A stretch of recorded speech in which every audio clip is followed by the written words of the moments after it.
Hello everyone, आप सभी का यूटिलिटी चैनल में स्वागत है। आज में हम बात करेंगे वज्रासन पोज के बारे में। ना कि ज़्यादा आपका टाइम वेस्ट करे हुए डायरेक्टली हम वीडियो की तरफ चलते हैं और सारे बेनिफिट जाते हैं। चलिए डायरेक्टली वीडियो की तरफ चलते हैं।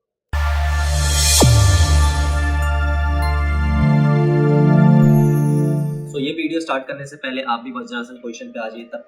जब तक ये वीडियो खत्म होगा तब तक आपको वज्रासन के बेनिफिट्स के बारे में आपको बहुत कुछ जान चुके होंगे और आप उसके बेनिफिट्स भी आप ले सकते हो इस वीडियो के द्वारा देखते देखते। तो चलिए स्टार्ट करते हैं। जब भी हम वज्रासन पोजीशन पे बैठते हैं तो हमारे एब्डोमेन और पैल्विक रीजन में जो ब्लड सप्लाई वो बहुत से चेंज हो जाते हैं। मेरा चेंजेस होने का मेरा मतलब ये है कि जब भी हमारे लोअर बॉडी में जो ब्लड सप्लाई जाते हैं वो स्लो डाउन होकर हमारे एब्डोमेन और पैल्विक रीजन में सबसे ज्यादा ब्लड सप्लाई पहुंच जाता है।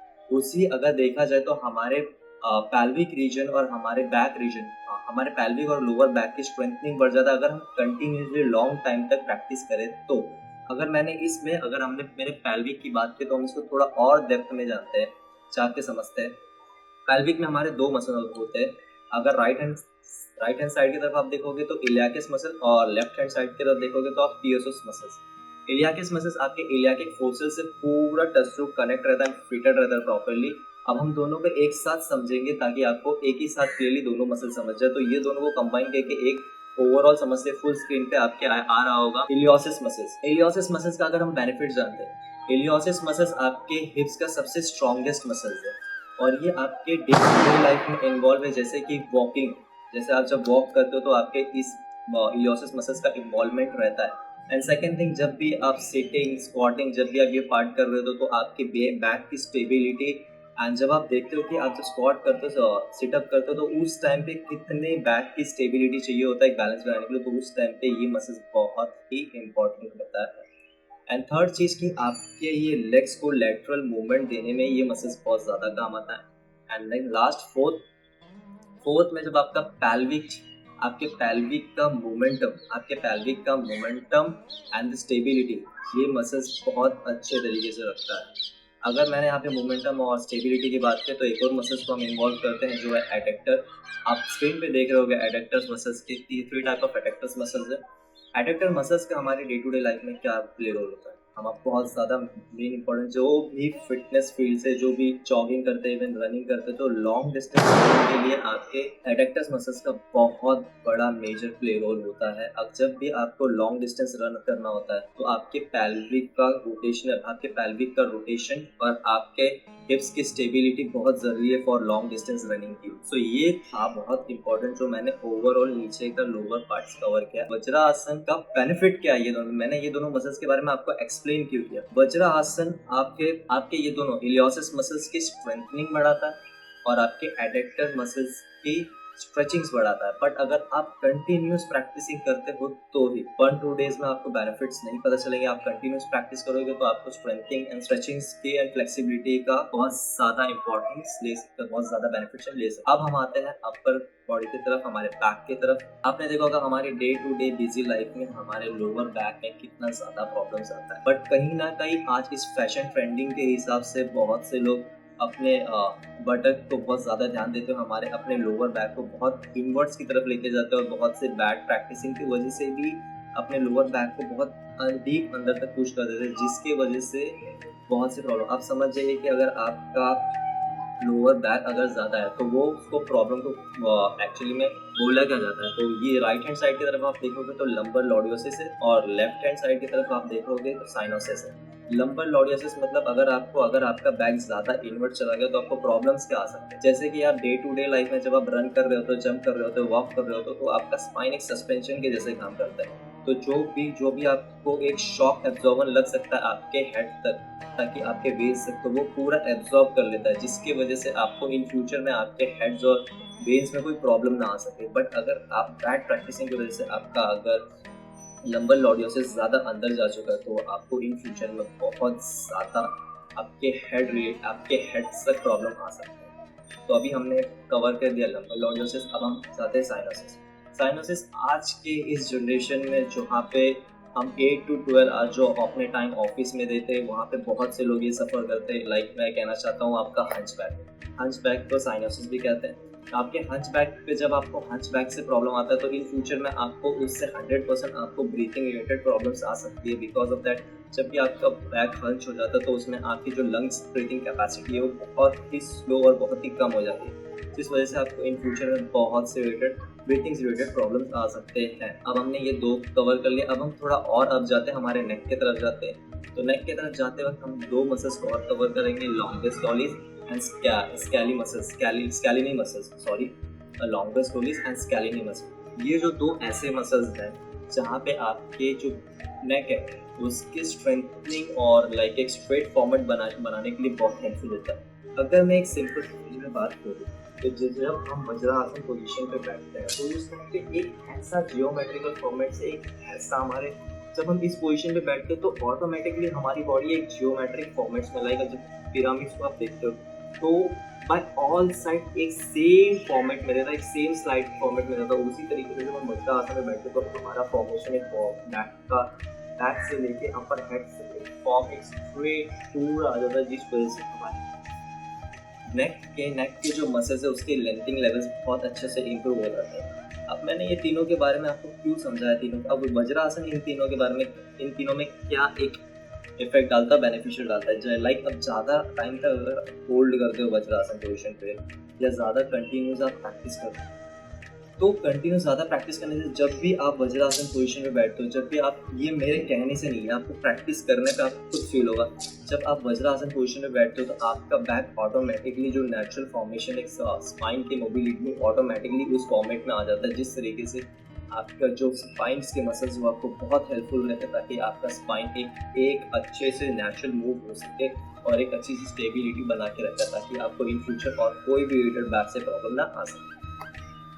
ये तो मैंने कवर कर दिया यहाँ पे। अब थोड़ा और डेप्थ जाते हैं हमारे डाइजेशन में। आपने बहुत से लोग को सुना होगा ये कहते वक्त कि खाना खाने के बाद, और ये सच है कि मात्र एक ऐसा आसन है कि आप खाना खाने के बाद ये आसन कर सकते हो, इससे बहुत से डाइजेशन रिलेटेड प्रॉब्लम्स जो होते हैं वो क्लियर होते हैं। बट कैसे होते हैं, क्यों होते हैं, वो अब तक आपको नहीं बताया गया, किस तरीके से डेप्थ में आपको नहीं समझाया गया। बट मैं आपको इसमें ट्राई करता हूँ समझाने के लिए।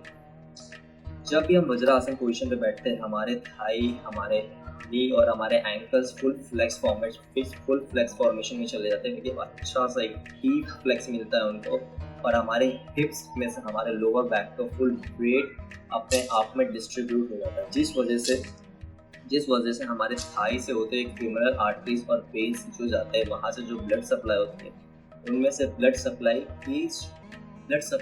कम पहुँचता है, जिस वजह से हमारे अपर ऑर्गन्स में, हमारे अपर बॉडी में ब्लड सप्लाई की मात्रा बढ़ जाती है। अब वो मात्रा कैसे बढ़ती है, via mesenteric arteries, vertebral arteries and coeliac trunk. ये तीनों के द्वारा हमारे हेड में, हमारे हार्ट में, हमारे पैल्विक रीजन में और हमारे डाइजेशन सिस्टम, हमारे एब्डोमेन में सबसे ज़्यादा ब्लड सप्लाई पहुँचता है। तो मैंने अभी रिलेटेड अबाउट डाइजेस्टिव सिस्टम के बारे में बात किया, तो मैं अभी एब्डोमेन के बारे में बात करता हूँ।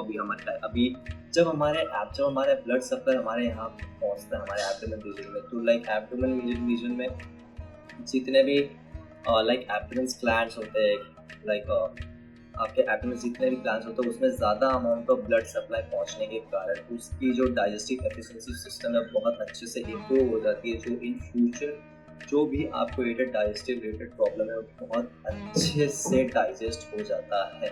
सो ये था एक ऑल ओवर इंफॉर्मेशन अबाउट कैसे डाइजेस्टिव हमारी इम्प्रूव होती है वज्रासन में बैठने के बाद। अब हम थोड़ा और जानते हैं, थोड़ा और आगे जाते हैं। जो हमारे डे टू डे लाइफ में, मैंने जैसे कहा था पहले, हमारे डे टू डे लाइफ की वजह से जो हमारी इंडिविजुअल माइंड्स पर साइकोलॉजिकल डिसऑर्डर की वजह से हमें बहुत सारे अलग अलग प्रॉब्लम्स होते हैं। लाइक अभी उस प्रॉब्लम्स के बारे में कैसे, सबसे पहला तो आपको कार्डियोवास्कुलर प्रॉब्लम आता है, दूसरा ओबेसिटी प्रॉब्लम है, हाइपरटेंशन प्रॉब्लम है, कॉन्स्टिपेशन प्रॉब्लम है। तो ये बहुत सारे जो प्रॉब्लम है जो आज की जनरेशन, आज इस टाइम पे बहुत से लोग और बहुत ह्यूज अमाउंट में फेस कर रहे हैं। एंड सेकेंड थिंग है कि इस वजह से योगा बहुत से लोग एक्सेप्ट करते हैं, जिस तरीके से बहुत अमाउंट ऑफ हेल्पफुल होता है आपको ये कंट्रोल करने में। बट जब वज्रासन एक ऐसा पोजीशन भी है जहाँ पे आप प्राणायाम और मेडिटेशन की प्रैक्टिस कर सकते हो, बट आप जब ये कंटिन्यू जब आप प्रैक्टिस करते हो तो आपको ओबेसिटी का बहुत हद तक कंट्रोल मिलता है और आपके जितने भी वाइटल ऑर्गन्स है वो बहुत स्मूथ फंक्शन वर्क करते हैं। बट लॉन्ग प्रैक्टिस करने पे प्रैक्टिस करते हैं पर ही आप इसकी बेनिफिट ले सकते। अब इसको थोड़ा और आगे जाके थोड़ा और डेप्थ में समझते हैं कि और क्या बेनिफिशियल हम ले सकते हैं। जैसे कि आपके डे टू डे लाइफ में मैंने कहा था सिटिंग के ऊपर, अब हम आते हैं कि ऐसे आपके आपके घर पे हाउस वाइफ, आपके मॉम, आपके बहन या ऐसे बहुत से लोग हैं जिनकी स्टैंडिंग के वर्क होते हैं जो 12 आवर और 8 आवर ऐसे खड़े रह के काम करते हैं, तो उनको बहुत सी लोअर बैक से वेट और स्काइटिका प्रॉब्लम्स आते हैं। तो ये प्रॉब्लम्स भी वज्रासन से बहुत हद तक प्योर होता है। जब आप इस पोजिशन में बैठते हो तो ना कि सिर्फ फ्लेक्सिंग, आपके लेग्स के फ्लेक्सिंग भी इवन प्लस स्ट्रेंथनिंग का भी काम होता है। यहाँ पे बहुत आपको हाई अमाउंट ऑफ स्ट्रेंथनिंग भी आपको मिलता है विद लोअर बैक में। आपको जैसे मैंने पहले ही कहा कि आपकी लोअर बैक में स्ट्रेंथनिंग बहुत ज़्यादा बढ़ जाती है। मैंने लास्ट में ये पॉइंट बोलना चाहता हूँ कि जब हम वज्रासन करते हैं तो वज्र आपका नाड़ी जहाँ पे आपको एक डायरेक्टली ये आपका एक रिप्रोडक्शन में भी हेल्पफुल होता है, जहाँ पे आपका रिप्रोडक्शन सिस्टम भी बहुत अच्छा वर्क करता है अगर आप कंटिन्यूस प्रैक्टिस करते हैं, अगर हम वज्रासन को कंटिन्यूस। सो ये थे सारे जो बेनिफिट्स जो मैंने अभी तक आपको बता दिए। बट अगर अब ये आपको थोड़ा डाउट होगा कि हम खाना खाने के बाद या वॉकिंग करें या वज्रासन करें या हम लेफ्ट साइड छोड़, सो फॉर माई एक्सपीरियंस, मेरे एक्सपीरियंस के हिसाब से आपको वज्रासन के सबसे बेस्ट होगा बैठने के लिए।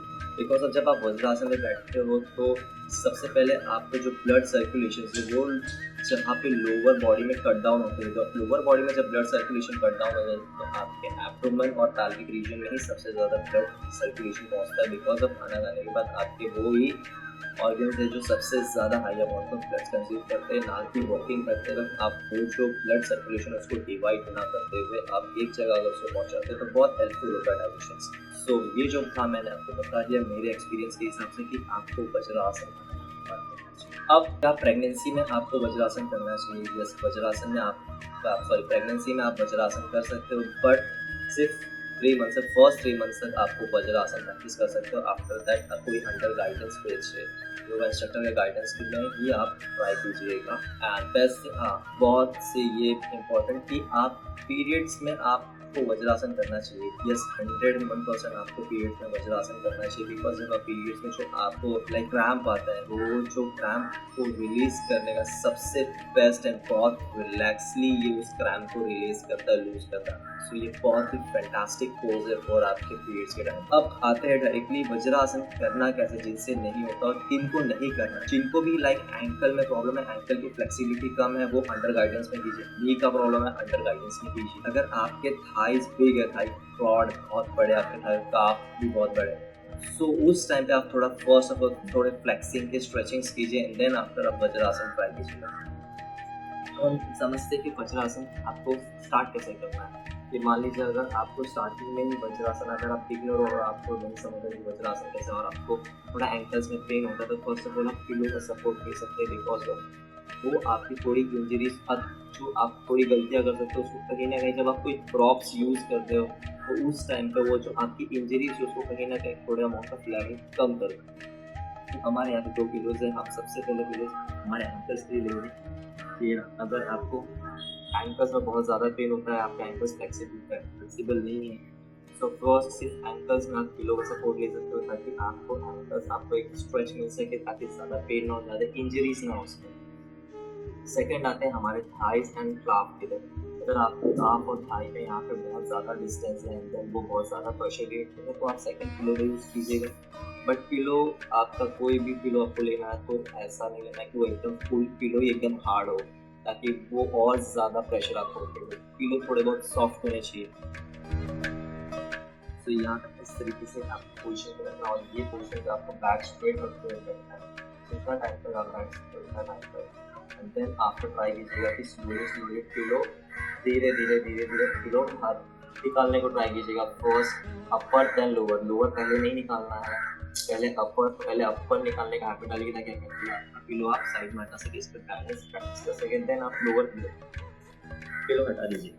अब आपको प्रैक्टिसिंग कितने टाइम तक, कितने मिनट्स तक करना है। स्टार्टिंग 5 सेकंड से कीजिएगा, 5 सेकंड में होल्ड कीजिएगा। देन आफ्टर इसको एंड लास्ट 5 मिनट तक कंटिन्यूस होल्ड रहना है एंड देन 10 मिनट्स। अगर आप 10 मिनट्स तक अचीव कर सकते हो ये वज्रासन पोज तो बहुत ज़्यादा बेनिफिट, जो मैंने आपको सारे बेनिफिट्स बताए वो सारे बेनिफिट्स आप ले सकते हो। बट रेगुलर प्रैक्टिसिंग से आपको बहुत हेल्पफुल होगा वज्रासन से ये सारी चीज़ें जो मैंने आज इस वीडियो में कवर किया। बट वन मोर थिंग, जब भी आप वज्रासन कर रहे हो तो उस टाइम पे आपको कोई भी टाइट जीन्स नहीं पहनने, कोई भी ऐसे आपको लोअर्स नहीं पहनने हैं जो बहुत ज़्यादा टाइट हो आपके स्किन से, ताकि वो आपको फिर यहाँ पे नमनेस क्रिएट कर सकते और आपके वेट्स में भी प्रॉब्लम्स आ सकते हैं। सो ये था सारा इन्फॉर्मेशन। होप सो आपको ये सारे इन्फॉर्मेशन अच्छे लगे होंगे और इन्फॉर्मेटिव लगा होगा। अगर आपको अच्छा लगा तो आप खुद के लिए नहीं, एटलीस्ट दूसरों के लिए शेयर कीजिए, ताकि ऐसे बहुत से लोग को ऐसे बहुत से प्रॉब्लम्स है जो वो चाहते हैं कि सॉल्व हो जाए, बट प्रॉपर इन्फॉर्मेशन की वजह से वो बहुत टाइम अपने आप को इंक्रीज कर देते हैं। तो चलिए चलते हैं, और अगर आपको वीडियोस अच्छा लगा तो लाइक कीजिए, शेयर कीजिए एंड सब्सक्राइब कीजिए।